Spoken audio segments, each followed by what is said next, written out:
Welcome to Real Estate Investing for Women. On this show, you will learn how to create wealth through real estate the blissful way. That means with very little stress and very little time. We talk about strategies, mindset, heart set, money smarts, resources, and so much more to ensure you're able to create the success you most deeply desire. Now, here's your host, Moneeka Sawyer. Ladies, today I am so excited to welcome back to our show, Pili Yarusi. I had her on the show like 2 or 3 years ago, and we had an amazing conversation. You ladies should go back and look her up and listen to that one. But I'm so excited to have the next conversation and share with you all the ways that she's grown and all the new things that she has to kind of bring to the conversation. So I'm super, super excited about this conversation. But before we head into that, let me reintroduce you to Pili. So Pili is a loving mom and wife whose goal is to lead with aloha by example. Pili is a co-founder and operator of Yarusi Holdings LLC with her husband, Jason. Yarusi Holdings is a multifamily investment firm that repositions underperforming properties through operational efficiencies, rebranding, and value-add renovations. Pili and Jason have managed a successful and profitable exit of these multifamily properties. The Yarusis currently have an active real estate portfolio of over $100 million. She co-hosts Multifamily Live, the Jason and Pili Project, Moms of Multifamily, and more, Moms of Real Estate. All can be found on Facebook, YouTube, and anywhere you listen to podcasts. So Pili, welcome back to the show. How are you? I'm so good. Thank you so much for having me back on. That was so many moons ago. We were just giggling about how amazing it is that we lay the foundations of the people that we become with the things that we read and the things that we do years ago. Yes, exactly. And I've loved kind of watching you move through COVID. I know that you moved locations. You were really active on Clubhouse, right? I've been watching all your events, right, on social media. It's just been amazing to watch you grow. And then to hear in your bio, like all like the numbers, how things are so different today than they were years ago, right? Just congratulations. You've done an amazing job. Thank you so much. It was really interesting to hear you read some of our old numbers when we were just starting, like our triple digit units. I think you said we had like 100 and something units. I said 426. So ladies, we were reading over her bio first, and it was the old bio from years ago. It was 426 units, and it was like 100 and something in direct management. And now look at those new numbers. Just wow. Yeah, we're at 200 million in assets under management and over 2,000 units. And this is from the span of, we took down our first building in 2017, and here it is. It's been an amazing, amazing ride, and it's been so much fun. Yeah. Take us through your journey a little bit. So I know, Pili, that you're a syndicator. We have a lot of syndicators that come on this show. So I'd like to kind of hear your journey. And for me, one of the things that I really want to chat about on this show today is I feel like my ladies have heard a lot about syndication. We've highlighted some amazing syndicators like yourself. Some are amazing, some, I don't know enough about to say, but and my ladies know that like the syndicator, the person in charge, that's the single most important indicator of success. So, but I think that the ladies have had a little bit of a challenge as far as making a move towards investing in these syndications. And I'd like to, I'm not sure if you've dealt with that and what your experience has been around that and what advice you can give the ladies. So that's kind of where I wanted to head. But let's start by reminding us of your story and telling us about the journey over the last few years. So that's a lot. I'm sorry. that's where to start. Because I want to kind of answer both questions at the same time. Because I'm gonna start with something that you and your ladies can think about. For a syndicator, my most important job, and this is per the SEC regulations, Securities Administration. So I need to make sure you're educated. That's my biggest my biggest concern, my second biggest concern, is that I need to make sure that you know me and that I know you. So it doesn't surprise me, and honestly, that it's such a big leap, because number one, you need to get educated about this new asset class, something that you keep on hearing about, but you haven't dove into, because it takes a little bit of education to really dive into correctly. I mean, we talk about passive investing all the time, but a true passive investor knows what they're getting into first and understands it. And then when it comes to real estate syndication and going in with a syndicator like myself, I want you to know me. I want you to have access to me. I want you to know that I am going to take care of your investment as far and as much as I possibly can. So those are some of the things that I want you to chew on as I'm going through my story. So throughout my real estate journey, and I'll save you me growing up in Hawaii and all that stuff for a later date. Maybe we can have tea one day and we'll talk about that. So my real estate journey has honestly been one of complete growth and change. I mean, I think we talked about this a little bit in the last podcast that I had with you. And I actually might have been pregnant with one of my children. I've been either pregnant with or with a small child for this entire growth period. So Jason and I got together the end of 2012 into 2013. And we decided we wanted a family. We had our first child 2014. We also got into real estate in 2013, flipping and wholesaling homes, and we started doing small rentals. And we had a construction company, and he still had his brewery, and I was a real estate agent. So there was a lot going on, plus growing our family. So when multifamily syndication hit us, it hit Jason first. I remember him talking to me about it, and I was pregnant with our second child. We still had all these businesses. We were growing, we were prospering, but we had so much to juggle. I actually told him no. So it goes kind of back to what you were saying, right? You haven't, and a lot of your ladies haven't really taken the jump to real estate syndication.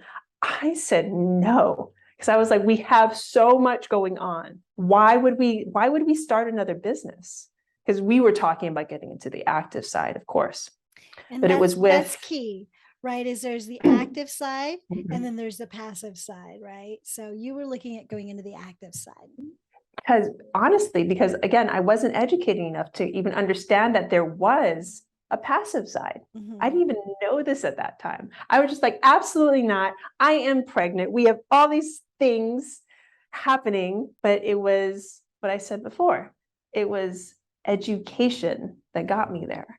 We jumped in with a mentor instead of how we jumped into flipping and wholesaling, which was kind of like, let's watch HGTV and we have a construction company, so obviously we can flip a house. Another story for another day. Back to multifamily. We got a mentor. We educated ourselves, and we ended up taking down our first multifamily in the beginning of 2017, a 94 unit in Kentucky. Let's flash forward a couple of years to 2013. Now we're at 200 million, 2,000 units. And my biggest concern, like I said, is to educate. So if you ladies, if you don't feel comfortable about putting, because it's not small amounts of money. It's not like $1,000, $5,000. Most minimums start at $50,000, some 25, but most are at $50,000. That's not just something most people have in their back pocket. So I want you to be comfortable. I need you to be comfortable. So if you're not comfortable jumping into syndication, then don't jump into one until you feel comfortable enough. So real estate syndication, and we talked a little bit about this, about real estate in general. I believe real estate is the best asset to jump into. Again, though, and I'm going to come back to what I said in the beginning, insofar as much as you know the person that's running it. Do they have a background of success? Do they have other investors that you can talk to? Do you have their cell phone number? Can you get a hold of them if you need to? If you don't understand them or understand something, can you get a hold of them? So it really comes down to being comfortable in what you're investing in, because this is your hard-earned money. We like to talk about passive investing, right? Yes, it's you want to make money on your money, but first you've worked hard for that money. So let's make sure that the people that you're investing with are also going to work hard to make money on your money. Does that make sense? It totally I makes tried to sense. answer both questions. Yeah, no, that totally makes sense. And I think so. I'll be really honest. I have invested with a few of the different syndicators that I over time have gotten to know, whatever, they've been on the show a few times, stuff like that. You've sent me a few things, Pili, right? But and you know this, Pili, because my answer to you was, well, I am finishing up a construction project. I need to stay liquid right now. This has been my story for the last 10 years. It's very frustrating, right? When you're in construction, you do need to have quite a bit of liquidity. And this is our first project in this company. We started the company together. This is our first project together with my partner. So liquidity was a huge, important deal for me and continues to be. I was just talking to my partner the other day. I probably shouldn't say this on air, but we're all friends here. My partner and I were saying, like, so how much are we in cash? Well, over the 10 years, because it's been a 10-year project from when we bought the property to when we got the permits to when we're finishing the build, we're in for $1 million. And that just personal cash, each of us. So somehow we've had to, and I've sold properties, I've had to make things happen. So liquidity has been, and that's in addition to the loan that we owe. And in the end, I think my ladies actually need to hear this. We are going to do fine, but we're not going to make a killing. It would be, it would be like 1 year's income is what we're making on the back end of this, just because we missed the boat as far as when we're selling. Does that make sense? So we didn't get rich on this project, but I learned a lot. One of the things that I learned was liquidity was key, because we could not have finished it. We would have ended up with like a lot of builders, right? Especially during COVID. So for me, there was a liquidity thing, but I will say that it's a bit of a shield, because I don't feel yet that even I'm educated well enough to make those decisions towards what kind of syndications I want to go into. Now I've gone into a few before I there were some things that came up. And so we did end up putting into 3. So I've diversified. I've got 1 mobile home park, 1 multifamily, and 1 storage thing that I've invested in. And that was early on. That was before I met you, by the way. But then I just stopped. So I made really good decisions. The people that I'm invested with are really good. And it is because I know them, right? That I trusted them with my money. But now as I look at, okay, what am I going to do when liquidity isn't this big deal to me? I want to invest. Where am I going to go? How am I going to do this? Right. And we've had some people come on the show to educate us, but for some reason, I'm feeling like it's not deep enough.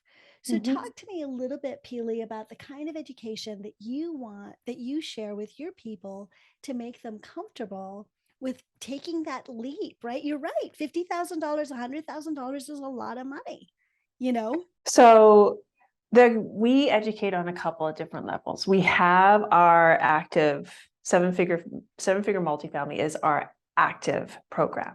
Okay. That's if you really want to like dig into, and I actually have some investors that have jumped into that program with the sole purpose of learning how to do it from an asset manager side, from a capital raiser side, to learn how to do it from that side so they understand where they can put their capital and how it's being put to use. Because as an active investor, this is what I do day in and day out. This is what I do.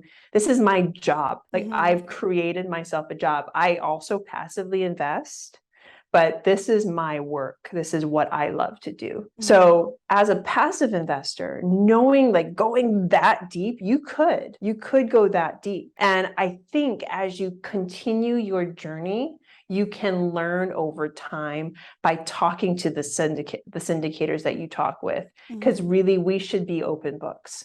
So there's that level. We also educate on the level of a passive investor. And like you said, people have come on here, other syndicators have come on here to discuss basic syndication techniques. But to really honestly go deeper, it's the phone call. It's finding a syndicator that will talk you through the process, that will understand your needs and talk you through them. Like for instance, if one of you ladies came to me and you started talking to me about what you needed, and I figured out that it wasn't syndication, I'm going to tell you that. If you tell me that you want a quick return on your money, guess what? I am not your lady. Because Right. I don't do quick returns on your money, but I'm not going to force you or to help you to understand that this is the way to go. No, I'll probably introduce you to a house flipper, or introduce you to private money lending. That's also really good. So honestly, because I think it comes to being comfortable. Like, you want to be comfortable and you don't want to make a mistake. Unfortunately, it's investing. Like you said, you've run the gamut of your project, this 10-year project. You're not going to make a killing, and it's all based on timing. A lot of it's based on timing. Jason and I got into, like, we could slap ourselves. We wish we got in at 2013. We got in 2017, a few years later. We've still done really well. We've had 10 exits, 10 very successful exits, dozens, hundreds at this point. I'll go with dozens. Let's go with dozens. Could be hundreds. Let's go with dozens of investors who are very, very happy with how we've performed. Can I promise that into the future? Historically, Jason and I have done very well. And I don't have a crystal ball, but we are very, very educated, and we are very, very open. And most of my investors, if not all, because I call them with my own cell phone, have my cell phone. They can call me if they need to. They can let me know what troubles they're having, or if they have a question about something that's on their K1, or if they have a question about what we're doing, or if they want to want to go deeper. They deserve to. Their $50,000 tells me that they deserve to have my cell phone number and to call me if needed. Does that make sense? It totally makes So sense. I'm not sure how other syndicators run their businesses, but that's how we run ours. We want to make sure, like I said in the beginning, you being comfortable, at least I'm not going to say you, because I don't want to talk for everyone, but for me, being comfortable and being educated was the key to my growth. Like, it was really funny when you started talking about the old podcast we did together. You mentioned all these books that I had quoted, these things that I was studying. Those are the foundations of the woman that I am today. You mentioned the book, The One Thing, The 12-Week Year, and The Miracle Morning. I haven't read those books for a while. I should probably revisit them, but those are my foundation. Like, those are why I succeed, part of why I succeed. So is the reason, like, I'm so good at what I do, is because of the foundation, the education I laid down for myself. Investing into any sort of real estate, you should educate yourself. And I think that's what may be holding some people back, like true education, that comfortable, I know what I'm getting into education, not I'm pressing a button on my Robinhood app and hoping for the best. Right. Yeah. Hope is not a good investing strategy. Just saying. Not at all. Yeah. There are a couple of things that come up for me as you're asking, as you're talking. And I love this, Pili, that we can just have like a real conversation live. So thank you. You're warming my heart. I just love this. So there's two things that come up for me. The first one is, I'm so afraid of like calling you, Pili, and saying, okay, so give me some information, blah, blah, blah, blah, blah. And then I get that information and then I'm sleeping on it and I've got another question. I'm one of those people, Pili, that will ask you questions until you feel like you've just been buried, right? Like, I would just keep asking questions. But I will also say this, I have never in my entire life lost a dime in real estate. Every single deal has been successful, but I will ask into the ground, right? And so yay for me on one level, but people that do business with me, they're like, really? Another question, And so how do you respond to that? These people that are like, because even I'll say it on this show, right? Like, you have to actually take action. And I'm fully aware of that. And I think business people who know me, they've seen my portfolio, they've seen my life, right? So they know that I'm an action taker, but I will not take action until I feel really, really safe and comfortable. And so if you got a phone call from me every day for 10 days, wouldn't that be frustrating for you? And I know my ladies are thinking the same things, right? So I'm gonna give you a quote from Tony Robbins. Uh-huh. Success leaves clues. Mhm. There's a reason why you're so successful is because you ask the right questions. Mhm. The other thing I'm going to say, that's why we have email. You That's don't have to true. call me. You can Yes. just email me all your questions. And Yes. the thing is, I'm going to go back to the price point. $50,000 is the minimum. I have people who invest upwards of 500,000. I have one investor that brought all the capital to one of my deals. That was upwards of $1 million. And they will ask questions. Mhm. And whether or not I am nose deep in kiddo stuff and my kiddos deserve all my time too. If you have a question for me, you are the most important person because your capital, that's your life. You worked hard for that. Who am I to get irritated because you want to know what a K1 is or what this line means on that K1 or why I am painting the wall gray instead of white? Who Mhm. knows what your question is going to be? You have the right to answer it because I am, and this is not said any place in the SEC, but like once upon a time, I was a real estate agent. I am inbred with this idea of fiduciary duty. I have a fiduciary duty towards you, even though it's not set in stone, it's not written anywhere. And I can't promise you profit. I can't promise you that I'm going to be there for you every waking hour. And if you have a question, okay, let's answer it. Let's get it answered. And again, I'm going to go back to, there's a reason why you're successful, because you ask the right questions. Instead, and you mentioned taking action. Yes, there is taking action, but we should rephrase that into taking mindful action, taking Yes. educated action. Mhm. It's the uneducated action that gets us into trouble, or it's that split second moment of like putting all your money into one pot. Sometimes it works and people make millions of dollars, but then there's those times, and it happens more often than not, that they don't, because they invested in the wrong thing or with the wrong person or at the wrong time. It's again taking mindful action and making sure you're pressing the buttons for investments that make sense for you and the numbers make sense. So I believe in investing in people, number one. You said a So couple of things. You said a couple of things I just want to go back to. I love this idea of mindful action. And action does not necessarily mean jumping in. Doing your education is also action. Listening to this podcast is also action. Like taking action toward your goals does not mean immediately jumping into something without feeling enough confidence around it to experience success, right? So you don't, when I say, because you know at the end of every show I say goals without action are just dreams. It's true, but there's lots of different ways that you can take action. So I love the way that you reframe that, because that's exactly what I mean. We do need to take action, but it needs to be mindful action. And that starting action can be education, as long as you don't get into analysis paralysis, which is a fine line, right? yes, there is a fine line Yes, there.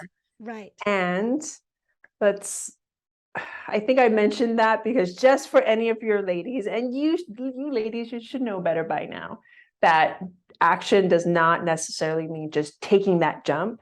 Although so much of social media and everything that's on there is just like, go, go, go, do, hustle, hustle, hustle, hustle. So taking that time to analyze, and not only the deal, because of course the deal needs to work, the numbers have to be beautiful. Mhm. And you need to know all the different ways that the deal might not work.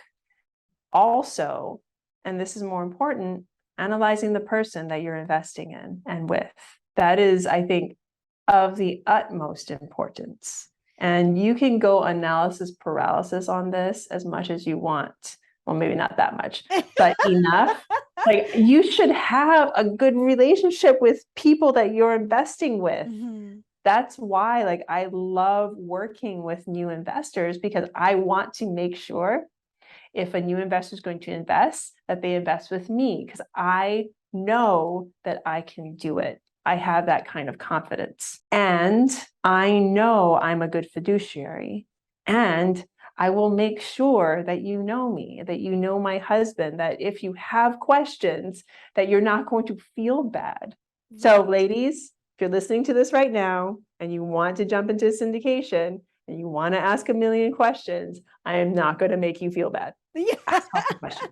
Well, That is what I'm here for. yeah, and you actually said one of the things that you said, I want to also highlight a little bit is, Moneeka, you've had success because you asked the right questions, but I didn't ask the right questions in the beginning. And so, ladies, that's the other piece is, yes, I know a lot now. I've been very blessed with this podcast. This podcast has educated me probably more than it's educated any of you, right? Because I'm having every single conversation, I'm studying every single guest, right? So it's just been phenomenal for me. I've got a lot of education just that way.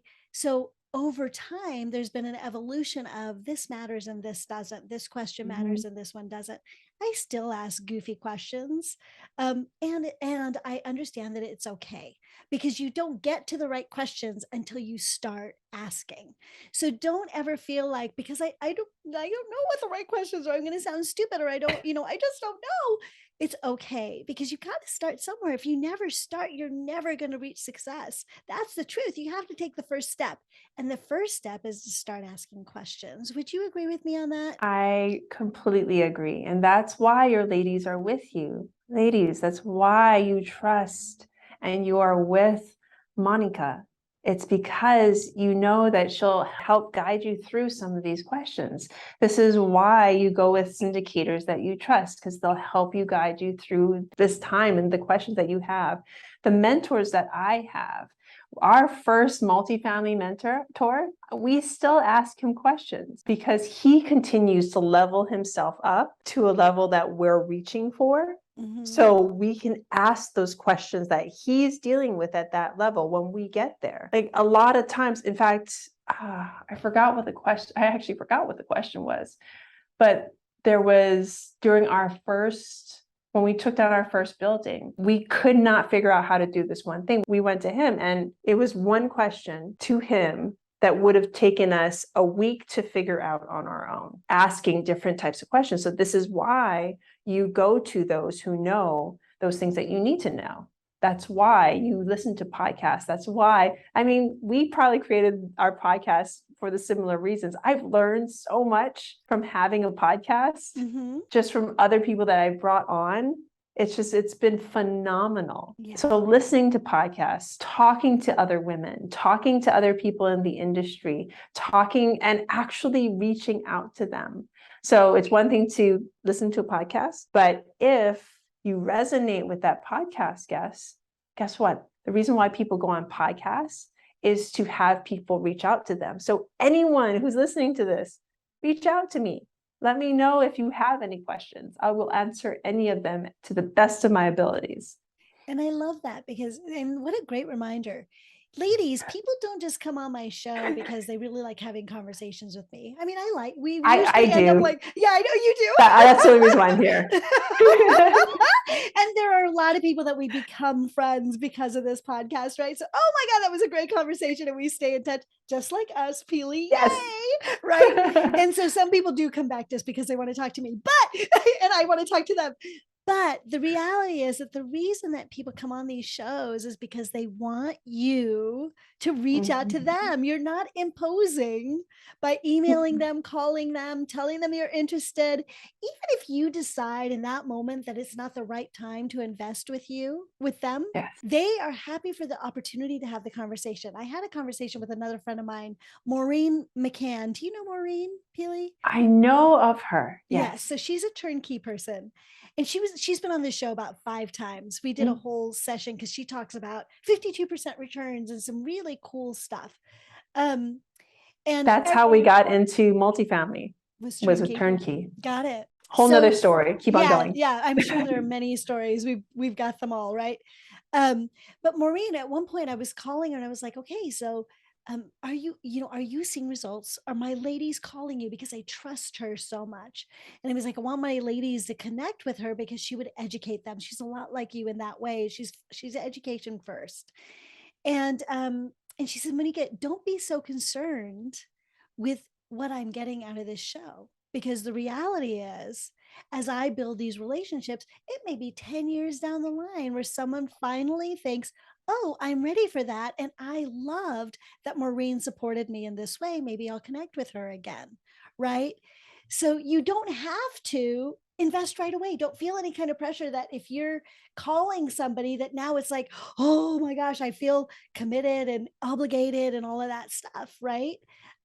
They would hope that if you connect with them, that you would consider them when when you're investing, but it's definitely not an obligatory thing. You get to ask questions. They're in the business and they're on this show because they want to connect with you. And that means emails, phone calls, all of those things are good, not just okay, they're good. They're not imposing yourself on them by making those connections. Does that make sense? Yes, I don't know that people are listening to this. If this is on video, I'm like bouncing on my seat. I'm so excited because what your friend Maureen said is so absolutely true. Like, I want to have a conversation with you, not just for the now. And if it's for the now, then great. But I'm talking future. I'm talking my investments are, I mean, the shortest time we've had an investment was 18 months to 7 years. So our investments are long-term investments. So are my relationships. I want them to be long-term. Because our investments are so long-term, I want to have a relationship with you. I need to, because we're going to be in this for the long run. Yes, you are going to be a passive investor, but it doesn't stop there. You don't just get the mailbox money. Well, you kind of do. And I expect you, as one of my passive investors, to read my emails. I want you to know what's happening. I want you to be educated on what's happening within the market. I want you to know all the things that I know and everything that I'm sharing with you. So, but back to the phone call. When you have a call with me, okay, I'm going to literally tell you how, if you go onto my website, you're going to get my information on how to invest, we call it becoming independently wealthy with apartment buildings. Very long title. I might shorten it. So you're going to go through that. That's going to be some emails that you're going to get, some more education coming from myself and my husband. The great thing is you're going to be invited to go into my investor portal. Again, no obligation to do so, but that's more information. You get to see what an investor portal looks like. You'll get to schedule a 15-minute call with me. Again, how I answer the phone call, literally, and this is usually what scares people the most, why they don't call, is because you think when I pick up the phone, I'm going to be like, give me your money. No, if I even talk about money, it's probably going to be because you mentioned it first. I don't want to know about money. I don't even want to know how much money you make. I want to know you, because I don't know what's going to happen for you and with you tomorrow, 5 years from now, 10 years from now. But when something good happens, or if you have something great financial happen to you, or you get into a new job and you grow. I'm actually working with someone who has $10,000 in savings right now, sitting there. He's growing his wealth. And I'm working with him, helping him to grow that financial stability, create a budget. He's in his 20s. Create a budget, create a system, a foundation. I'm giving him books too to read, to grow from. So that man that he's in his 20s, I still want to know him 10 years from now, 20 years from now, when he's invested in syndications and he's invested in other investments to create legacy wealth. Mm-hmm. I want to have these legacy relationships. So it's not a one-time phone call. This is me wanting to get to know you. And I will never, ever talk money unless you want to. Oh, I love that. I have one other question, and I've never asked a syndicator this. So let's talk a little bit about exits. Okay. So we have, when you're in syndications, ladies, some of the things that happen is they have this plan, right? So they're going to do an value add, or they're going to do a new build, or whatever it is. And they give you all the numbers of what this is going to work out. And then what are they going to rent it at? And if they're doing a value add, they're having to cycle people out as leases come up, blah, blah. There's a whole process, right? And then they'll say, when the project is done, we'll refinance it, we'll pay off your thing, you make, a certain amount of money. And then when we sell it, if we sell it, so either you'll make income on the rents over the long term, and then if or when we sell it, then you make that capital or whatever. So there's lots of different ways that you earn money, which is how they come up with their final, I think it's an ROR is the number that you say. Again, like IRR, IRR, internal yeah. rate of See, return. look at how much I know, right? IRR. And I've invested in 3 ladies, and I still don't know all the terms, but That's why you have me. that's right. That's why we've got the pros, right? So these are the exit strategies, or the possible exit strategies that we hear a lot about. What if things go bad? So let's talk a little bit about how that works. And one of the things that I want to preface this with is, one of the things that I know is, if you're with a good syndicator, with a good project, in a good location, as long as you can buy the time to be right, the project will recover even through a bad time or a slump, right? So you have to be okay with, yes, the timeline on this project is 2 to 7 years, right? Maybe they said 2 years, maybe they said 3 years, maybe they said 5 years, or whatever. But you got to understand that their biggest obligation to you is to make money for you. And if that means that it's going to take a little bit longer than the 2 years or the 5 years or whatever it is, that sometimes they need to do that in order to hold it long enough so that they don't see a loss. You're still going to make money on the rents. You're still going to make that money, but it may not be the payoff as fast as you had wanted. So that's the one thing that I personally have always had in the back of my mind when I go into a syndication, that this is what we're shooting for. It's not best case. It's also not worst case, right? And to allow for the time to be right. So I'd like you to talk to sort of the way that you look at exits and what happens if things go bad. So you answered a lot of your question. Oh, good. So it all starts with the underwriting, right? We have to make sure when we underwrite a property, we underwrite it, you already said it too, best case, worst case, and base case. Normally the numbers that we put out to our investors are usually very much the base case. We normally don't even put out the best case scenario because we never want to overpromise. There are ways that we can make more money on the property. There are ways that we know how to advance the property further than how we put out there, but we normally don't put it all out there, because a lot of the times when we exit a property, we still want to leave meat on the bone for the next owner, right? But we can take it to those places. So what happens when a property goes sour? So this hasn't happened to us yet, knock on wood. Again, it goes back to the underwriting. You have to make sure that the numbers are solid. There are a lot of things that we can't control, but we want to control as much as possible. The number one thing, and you said our number one goal is to make money for our investors. That is true, but there's like number 1.5 and number 1.3. So our other goal is to make the best place possible for our tenants to live. I know that has nothing to do with your question, that we are very, very much education first, tenant first. If we have happy tenants in a good community, then our investors thrive too. If our tenants are thriving, our investors are thriving. And then number 3 is communication. So a syndicator needs to communicate with you when things are going bad and good, so that when things are starting to go south, if they do, it's not a surprise. So this is why multifamily is such a great investment, because like you said, it's a span of 2, 5, 7, some buildings. And I used to tell people we underwrite into 10 years. We stop at 7, but we do underwrite into 10 years. This is why multifamily is such a great asset, is because it's supposed to stand the test of time. If we have a year that goes like maybe rents go down, maybe we have a fire, maybe something happens that is out of our control. And that's key, that term, out of our control. Something like that happens.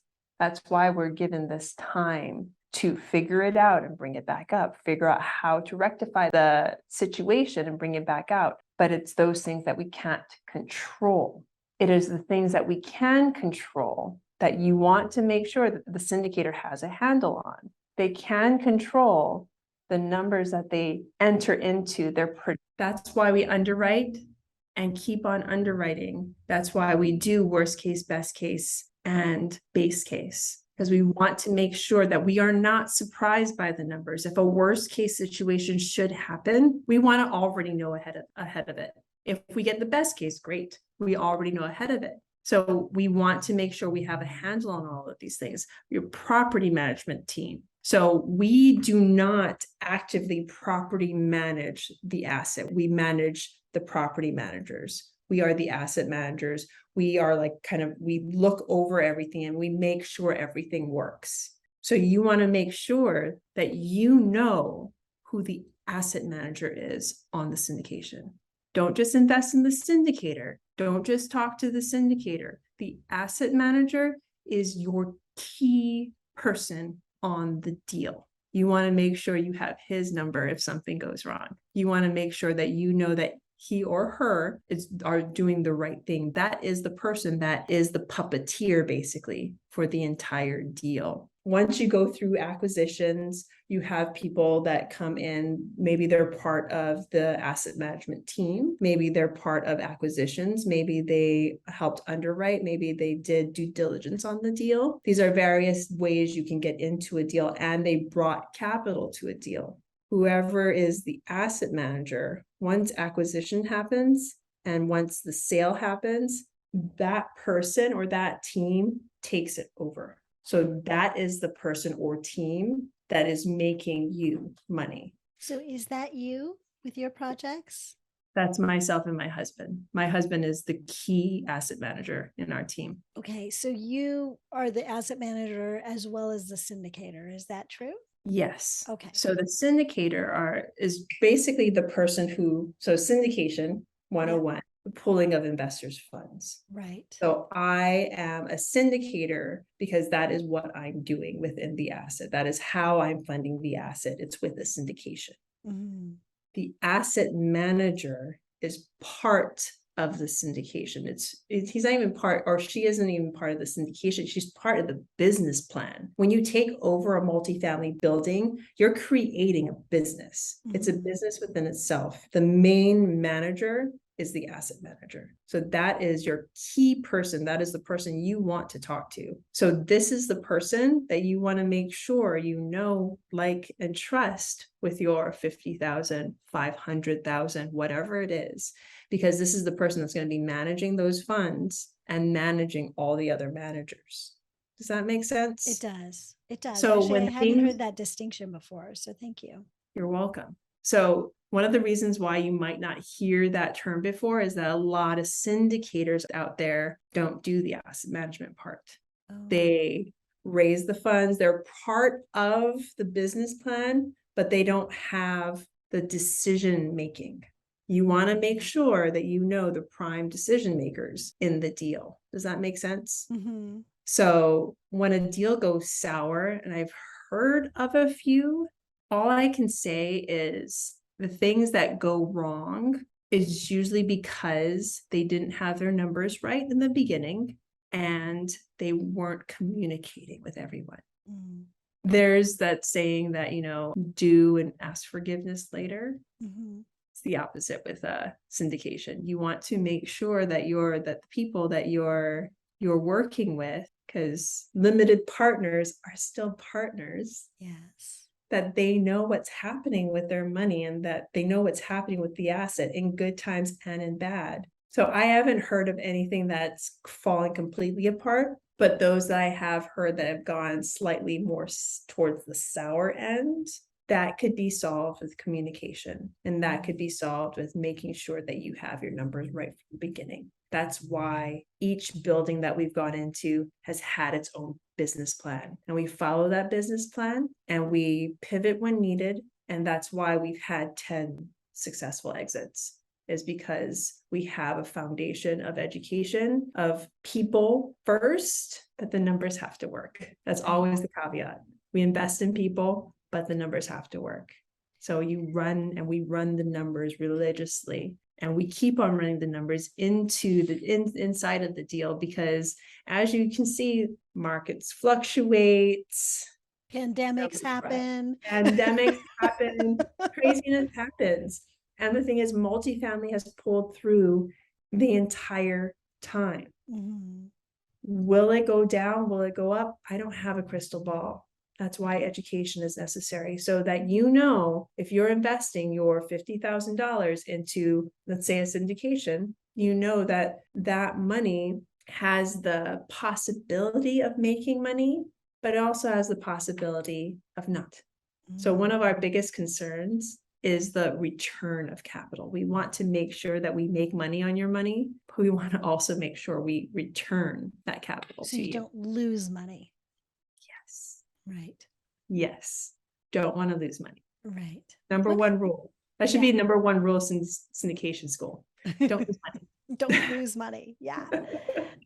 It's interesting to me. One of the things that you said earlier today really also highlights the value that I have when I'm looking at a syndicator is, do they have mentors themselves? So your syndicator has their experience, their work ethic, they've got all their own resources, right? But one of those things that's going to ensure success is that they've got people that they can go to when they have a question, because they're just at their level, right?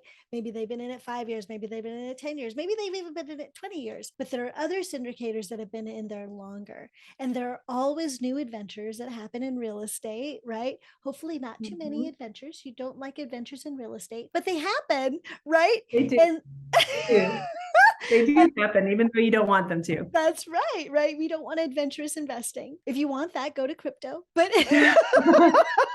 but that was not advice, ladies. That was a joke. But I'm just saying that, like, education. Yes, yeah. But it's good to have people that you can go to. The syndicator, you're going to the syndicator. The syndicator should have someone to go to that has been through the cycles, that can then mentor them if they hit bumps in the road, right? Yes. Yes. So we have our mentors.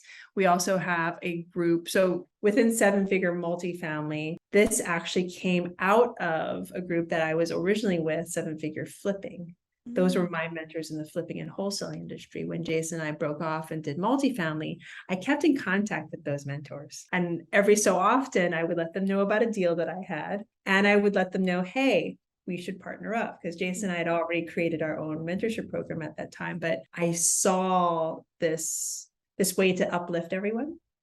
So the great thing is having this amazing relationship, not only with my mentors in multifamily, but I get to also watch and be a part of this family within Seven Figures. And I get to ask them questions.